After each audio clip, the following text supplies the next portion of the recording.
नमस्कार दोस्तों, मैं अंकित नायक आ गया हूँ आपके लिए लेकर एक और नई वीडियो। आज हम जानते हैं इसरो के बारे में। इसरो ने चांद पर चंद्रयान 3 को उतारकर इतिहास रच दिया और साथ ही में घोषणा की एक और मिशन की, जो सोलर मिशन होगा। ये भारत का पहला सोलर मिशन होगा। ये इसका नाम इसरो ने आदित्य L1 दिया है। आदित्य सूरज का एक पर्यायवाची है और L1 ये एक Italian France mathematician Joseph Louis Lagrange के नाम से लैग्रेंज पॉइंट दिए हैं। सूरज से धरती की दूरी तकरीबन 15 करोड़ किलोमीटर नापी गई है और ये जो लैग्रेंज पॉइंट है वो सूरज और धरती के तकरीबन 15 लाख किलोमीटर दूर है। ये लैग्रेंज पॉइंट होते क्या है? लैग्रेंज पॉइंट उन पॉइंटों को कहा जाता है सूरज और धरती की जो ग्रेविटेशनल फोर्स जहां पर जाके प्रिसाइसली इक्वल हो जाए। अगर हम कोई लैग्रेंज पॉइंट पर सैटेलाइट पुट करते हैं तो वह सूरज के पृथ्वी के साथ साथ सूरज के ऑर्बिट करने लगती है। फ्यूल का उपयोग भी कम ही होता है। नासा के मुताबिक देखा जाए तो L1 पॉइंट एक ऐसी जगह है जहां पर 24/7 सूरज की निगरानी की जा सकती है बिना किसी इंटरप्शन के। धरती के 5 लैग्रेंज पॉइंट्स हैं। ये 5 लैग्रेंज पॉइंट पर और भी कहीं सैटेलाइट है क्या? यहाँ जी हाँ, एक और L2 पर स्थापित है। लेकिन L2 तो सूरज और धरती के बाद में L2 आता है, तो वहां पर कैसे सैटेलाइट? तो वहां पर भी उपयोग होता है। वहां पर नासा का जेम्स वेब टेलीस्कोप स्थापित है। वहां सूरज की रोशनी डायरेक्ट उसके ऊपर नहीं आती है। धरती और चंद्रमा की हीट से बचने के लिए उसमें शील्ड भी दी गई है और इसी के कारण हम डीप छोटी से छोटी लाइट को हम पकड़ पाते हैं और डीप गैलेक्सी के अंदर हम देख पाते हैं। ऐसा हमने देखा 41 दिन का सफर रहा चंद्रयान 3 का, धरती से लेके चांद पर उतरने तक का। आदित्य L1 है, वो सूरज धरती से L1 पॉइंट तक कितने दिन में पहुंचेगा? ये तकरीबन 125 दिन लेगा।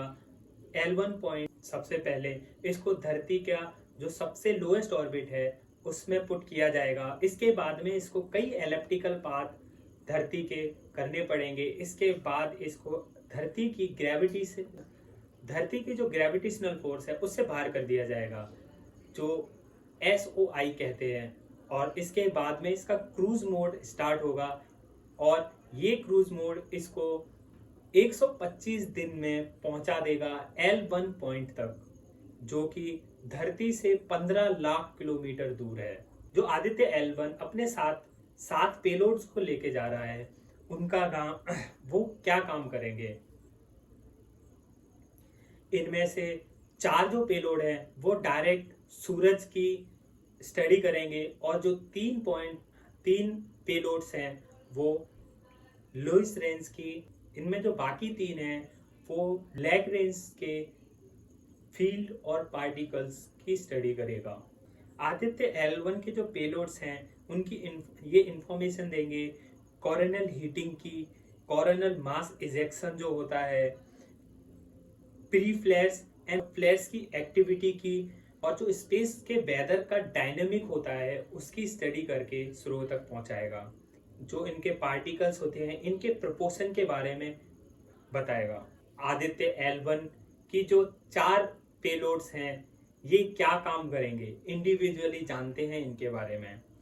जो VELC जो visible emission line coronagraph, VELC corona और सूरज की तस्वीर लेके कोरोना की साफ इमेज इसरो तक पहुंचाएगा और उसकी स्टडी करेगा।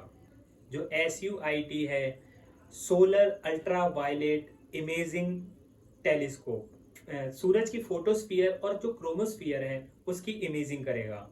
जो LEXS है, solar low energy x-ray spectrometer, ये सॉफ्ट एक्सरे लेगा, स्टडी करेगा सूरज की एज अ स्टार।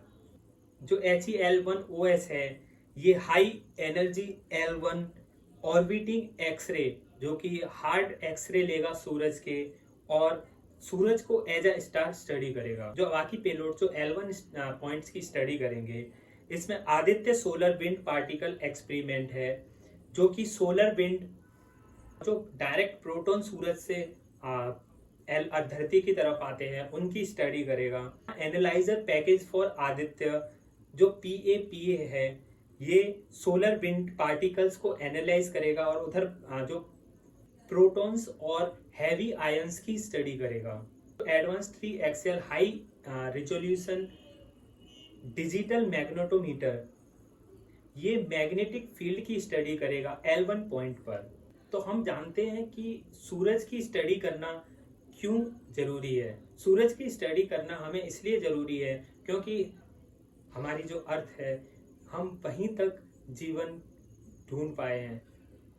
हम अभी तक इसी एक ही प्लैनेट अर्थ को जानते हैं जहां पर जीवन बहुत अच्छे से फला फूला। इसके अलावा हम और कहीं जीवन की खोज अभी तक नहीं कर पाए हैं और इसीलिए हमें सूरज की स्टडी करना बहुत ज़रूरी है।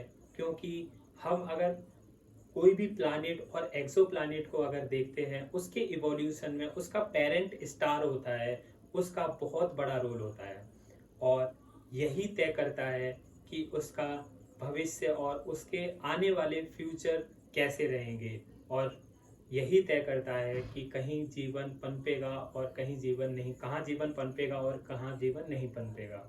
हमें सूरज को जानना बहुत ज़रूरी है और यहाँ तक कि जो भी कम्युनिकेशन सैटेलाइट्स और कई बड़े पावर फेलियर्स हुए हैं सोलर विंड के द्वारा, और हम इनकी वजह से इनको ये सूरज को जब स्टडी करेंगे तो हम इनको भी बहुत हद तक कहीं ना कहीं रोक पाएंगे। Thank you. ऐसी और जानकारी के लिए मेरी वीडियो को लाइक करें और चैनल को सब्सक्राइब करें। Thank you.